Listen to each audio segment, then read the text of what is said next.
video is going to cover some quill cutting techniques. To start off, I wanted to let you know some supplies you'll need. You're going to want a big feather.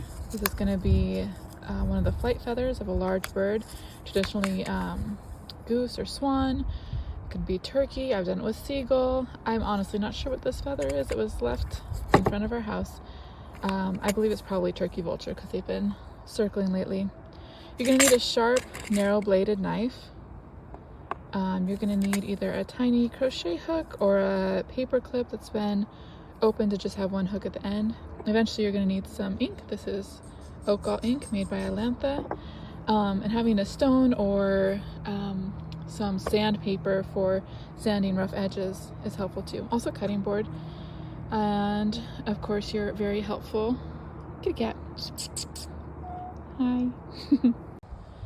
But before we go further, a little bit of history of the pen. Some of the very first pens were made of reed. This is a reed pen given to me by my Laurel Raven.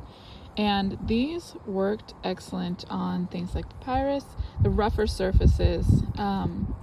Because they were reed, they were slightly water soluble, so the end would get nice and soft when you're writing on those rougher surfaces.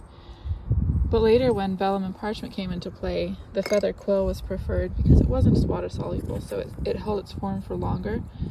And these would usually have all the fletchings, feathers, all the feathery bits cut off of them completely.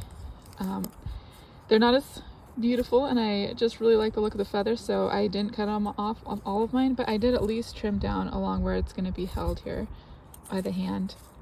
The feather bits kind of get in the way, and they catch any little breeze, but they do look very pretty.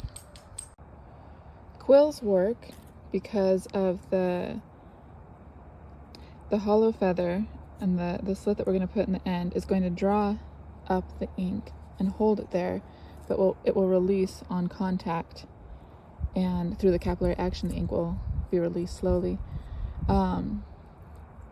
The very end of the nib, the width of it and the angle of it can allow for thick or thin lines depending on your motion. When choosing a feather, it made a difference to the medieval scribe whether the feather was taken from the right or left side of the bird. A right-handed scribe would want a feather from the left side of the bird and vice versa because of how it held in the hand. Most feathers have a little bit of a curve to them, and you're going to want that curve to come up and over your hand. So when you're thinking about position of where to put your nib, it's going to sit in your hand up and over. Feathers were allowed to sit and cure for at least a year. You're looking for this calamus, the shaft of it, to be pretty hard. It doesn't have a lot of give underneath the fingernail under pressure. And that's what it'll hold its shape, and it'll take the carving bit the best. A little bit more modernly, I believe in the 18th century, scribes would Dutch the shaft, which meant they would put it in hot sand. So if they got a feather relatively recently, it hasn't been seasoned for a year, they would stick the end in hot sand to cure it quickly. Feathers come with a bit of a coating on the outside of the shaft, so you're just going to want to take a fingernail or carefully with a knife and scrape all of that sort of waxy coating off. And this doesn't have to be done on the entire feather, just the bottom couple inches. For this next part, I will say that I've seen as many different ways to do this as I've seen people show me how to do it. So this is up to preference, but we're going to take the end part off. And it's also going to depend on the feather. Some feathers have a long tapering angle to the end, and we're trying to get it where it's mostly the same, like it's not starting to really taper down at the end. It's the same diameter. So this one is very short. I've had others that were closer to probably like a 1/2 inch. You can also cut this at different angles depending on your preference. I've seen it go either way. Just keep in mind that the top is going to be where it sits in your hand, so it can go up and over So it'd be the top of the feather for me. So, okay, so with the knife, we're just gonna take that end off. And depending on the thickness of your feather, this could take a little more doing than... So I'm just doing little cuts, turning it a little bit. Another little cut. Don't want to put too much pressure on it because we don't want to get any cracks in the shaft.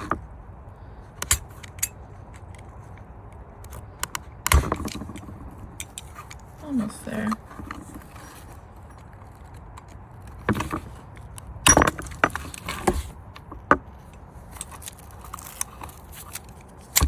There we go. All right, once you have the end off, if you look inside, I might not be able to get the angle right for this, but if you look inside, you might see a bunch of pith in there. That is the old blood vessels and connective tissue from when this was on a bird, and we need to get that out. So if you have a super tiny crochet hook, that works awesome.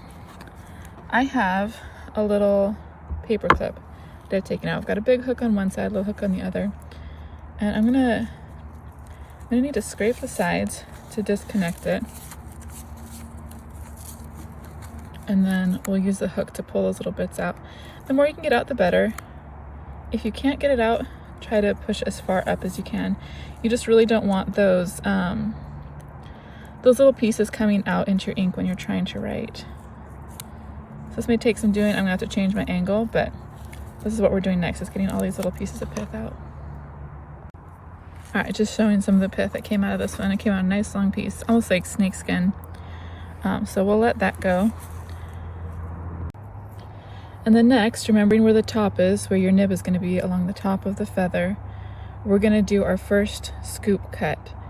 And I drew on it with a pen so you can kind of see what I'm doing here. We're going to go about an inch up, go down at a right angle, and then scoop out once you get about halfway all the way to the end. So we're gonna have one big scoop cut when we're done with this part. I'm gonna try to do it on here, but if not, I might have to change the angle a bit. And those who are good at doing this can do it in one scoop.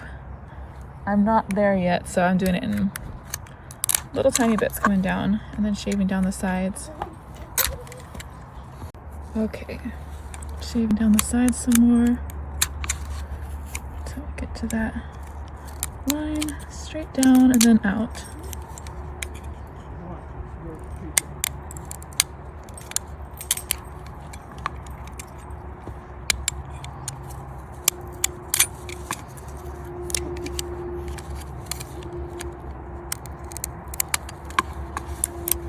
Alright, when we're close, and if it's rough, you can use your stone or your sandpaper to smooth it out a bit, but I'd wait till the end and just do that all at once.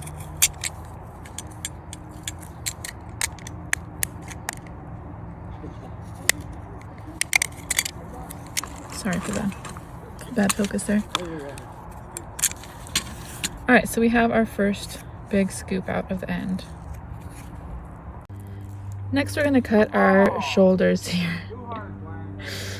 Kids are bopper fighting in the background. Again, I've marked what we're trying to do here. So we're going to go down and scoop out another little bit.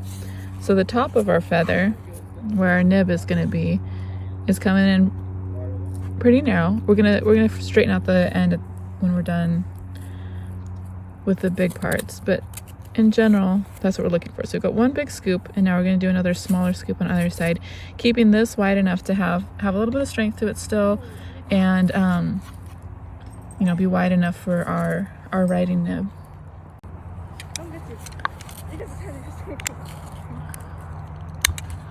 Just down and out. Again, not too much pressure so it doesn't shatter.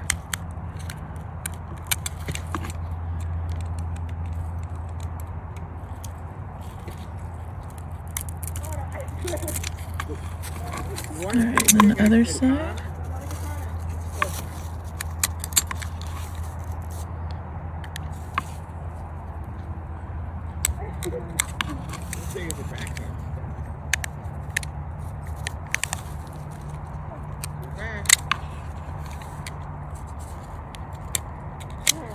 What we're looking for eventually is a pretty, relatively flat part of the quill for our very tip.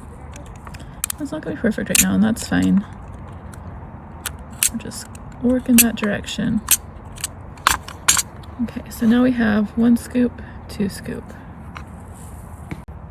If you haven't done it already, I'm going to recommend trimming the feathers, trimming the quill down. You're going to want like 8 to 9 inches and cut it short. Would be the more traditional way. Like I said, I couldn't bear to cut some of the beautiful feathers I had earlier, but this will make it a little bit more easy to wield. It's not going to catch in the breeze. I would recommend at least shaving off the feathers where your hand is going to sit. But traditionally would have been like everything.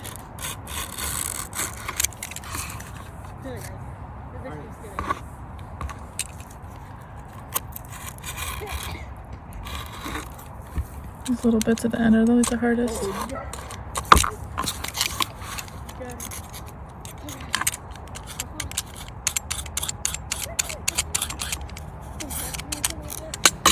There we go. Now you have a nice big area which to hold your pen. Alright, next is probably the most tricky part. It's just very, very fine. We're going to cut the slit in the end of the nib. Our goal is to get it right in the center and come up at least a 1/2 inch, 3/4 of an inch. In Cennini's works from the Middle Ages, he recommended putting it flat on a board and putting your thumb or a nail at the point which you want it to stop, and then with the blade at the end, just allow it to split on its own. Just use the blade as a marker for the start of the split, up to your nail so that it doesn't go any further, and it should stop there. I haven't tested it yet, but Owen recommended maybe drilling a little hole where you want it to stop as well. But I haven't tried that yet, just something to think about for the future. I've also had not great luck with having it split on its own. I've ended up having to cut it, which usually deforms the end a little bit, and I have to reform it, which we'll talk about in a minute. But let's see what we can do here with this. It's a little bit weird angle for me too, so excuse me. Yeah, I'm not gonna be able to get it that way, so it must be this way. We're not trying to cut all the way, we're just trying to get it to where it will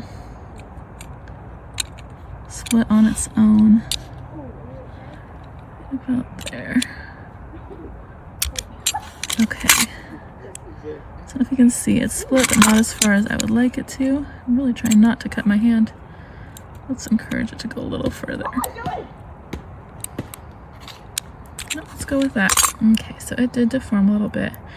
What we're going to do with this is we're going to soak it in some boiling water for just a minute or two, and then to reform it, you kind of like roll it in on itself and then reset it. We're also going to cut a little bit more off the end. I'm going to get some hot water and we'll test this out. Alright, so I'm going to add some warm water here. Let's let that sit for a minute. Alright, now that it's been soaking for a while, it's come back together pretty well. Like I said, you can just sort of roll it up at the end, try to reshape it. We are going to cut off the very end to get the angle we want. But another thing you can do to help hold a little more ink is sort of score the inside down toward the end. So same direction as the main slit, but not going all the way through. I'm actually going to just trim up this side a little bit too so it's more even. This is also when you can change how wide you want the end of your nib to be, which is going to be how wide the widest part of your letters will be. So I'm going to take a little bit off this side. It's a little bit more fiddly now since it's got the slit in it. I'm going to take the very end off.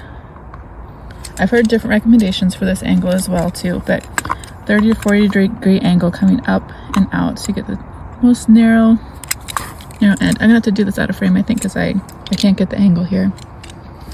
But again, just like this angle out this way.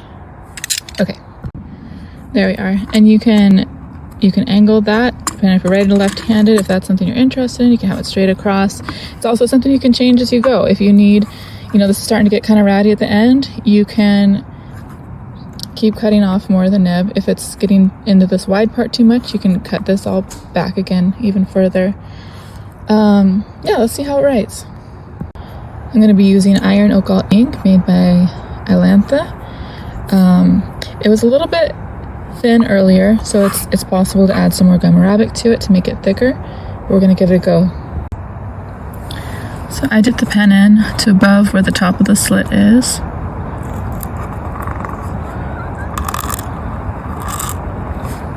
Alright, we have a working pen. Hi, kitty. Ooh, got help coming. Don't bump the camera, please. You can see I'm only doing about one letter at a time, which means that, well, the first thing I'd want to check is if I get thick in the ink at all. Cat, don't push.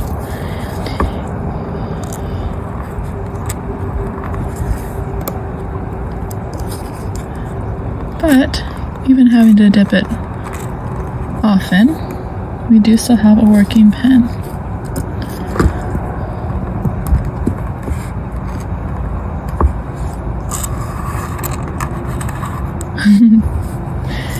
All right. Please let me know if you have any questions or get a hold of me. I'm still learning, so I'm always learning new things about this too. Adding some images of some medieval scribes using their quills. Links for all these are in the resources. Here's one scribe who does not have a quill, but he's looking at that bird like maybe he's going to be making one pretty soon. And this is one of the few images I found of a scribe using a quill that does still have some of the barbs, the fletchings, the feathery bits still remaining on it. I have a couple more images and then a slideshow of the process just so you have some more close-up photos if that would be helpful to you. And yeah, I hope you have fun making your quill, and thanks for watching.